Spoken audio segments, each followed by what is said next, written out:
कारवां अत्फाल का है जानिबे मंजिल रवा, कौम के बच्चों की है ये खूबसूरत कहकशां।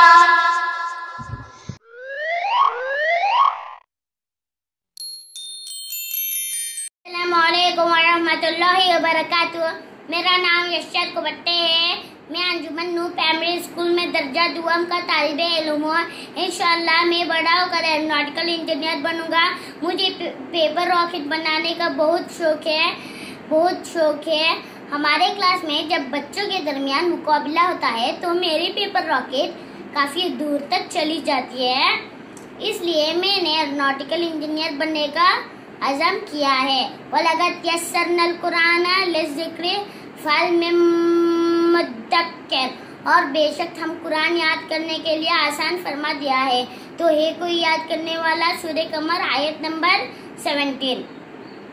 मैंने कुरान समझकर पढ़ने के लिए अरबिक क्लास भी ज्वाइन की है।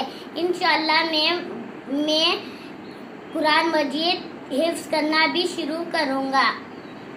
मेरे मकासद में कामयाबी के लिए आप हज़रात दुआ फरमाइए।